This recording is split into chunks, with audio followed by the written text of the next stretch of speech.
Top quality और consistent performance के लिए सिर्फ सिल्वर पंप्स एंड मोटर्स, नाम याद रखना। ડોક્યુમેન્ટને આધારે હોમ લોન આપી છેતરપિંડી કર્યાનો પર્દાફાશ થયો છે।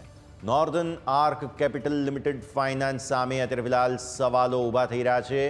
ગ્રામ્ય વિસ્તારોના મકાનો પર લોન કરાવી ઉચાપત કરતી હોવાનો આક્ષેપ જે છે તે કરવામાં આવ્યો છે અને પતરાવાળા મકાન પર વધુ રકમની લોન મેળવવા માટે ધાબાવાળા મકાનના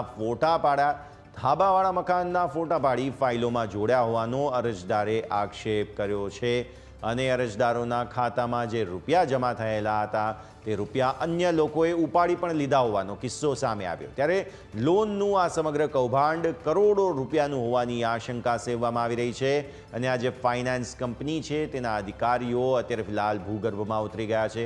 મતલબ કે લોકોએ રોકાણ કર્યું, તેમને જે છે તે ખાસ ધાબાવાળા ફોટો બતાવવામાં આવ્યા, પરંતુ છાપરાવાળા મકાનો જે છે તે ખાસ સામે આવ્યા હતા।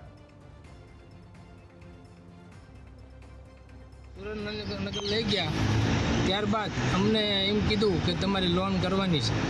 પછી લોન કરી અને લોન કરવાની કરી લઈ ગયા સુરેન્દ્રનગર। ત્યારબાદ અમને ખોટા ડોક્યુમેન્ટ અમારા બનાવરાયા, આકારણી ખોટી બનાવરાવી અને અમારા મકાન પતરાવાળા છે અને પતરાવાળાના મકાનના ધાબાવાળા મકાનના ફોટા પાડી અને અમારી હારે જોઈન્ટ કરીને અમારી લોન ખોટી રીતે પાસ કરી અને અમને 1 રૂપિયો દીધો નથી। તો મુખ્યમંત્રીને ભોગ બનનાર લોકોએ અત્યારે ફિલહાલ રજૂઆત કરી છે। રજૂઆત કરતા સુરેન્દ્રનગર બી ડિવિઝન પોલીસને તપાસ સોંપવામાં આવી છે અને સુરેન્દ્રનગર બી ડિવિઝન પોલીસમાં અરજદારો પહોંચ્યા હતા। સુરેન્દ્રનગર સહી સિક્કા કરાવી અને કોરા ચેક ઉપર સહી કરાવી અને લોનનો પૈસો રૂપિયો અમને આપ્યો નથી અને બધા પૈસા અમારા એમને બૂથ મારી દીધા। અમારા નકલી ડોક્યુમેન્ટ જમા કર્યા, અમારા નળિયાવાળા મકાન છે મારે અને એમને ધાબાવાળા ફોટા પાડી અને આપી નોટિસો આવે છે અને ઘરે સાહેબ એના ઉપરના સાહેબ આવ્યા તાળા મારી દે। અમને કે બહાર નીકળો, તાળા મારવાના। તો એમ કીધું સાહેબ અમને રૂપિયા આપ્યો નથી, કારણ કે રૂપિયા તમને આપ્યો કે ન આપ્યો, તમારા નામ 7,32,000ની લોન બોલો। તો આ મુદ્દે વધુ વાતચીત કરીએ। સંવાદદાતા વિજય અત્યારે ફોન લાઈન પર આપણી સાથે જોડાઈ રહ્યા છે। વિજય, જણાવો, જે રીતે અત્યારે વિગતો સામે આવી, અત્યારે જે કર્મચારીઓ છે આ ફાઇનાન્સ કંપનીના તે ભૂગર્ભમાં ઉતરી ગયા છે, કઈ રીતે હવે પોલીસને તપાસ સોંપવામાં આવી છે સુરેન્દ્રનગરમાં અને કઈ દિશામાં તપાસ શરૂ કરાઈ છે?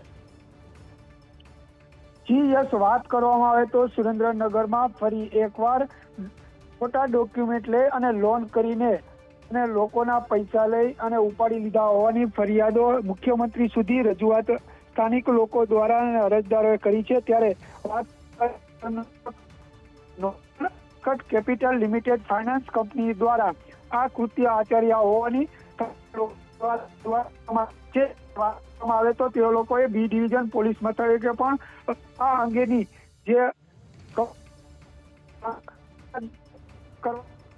જી બિલકુલ, આભાર વિજય આપનો અમારા સાથે જોડાવા માટે અને આ સમગ્ર વિગતો માટે। તો જે રીતે આ ફરિયાદ નોંધવામાં આવી છે, હવે પોલીસે તપાસ શરૂ કરી છે।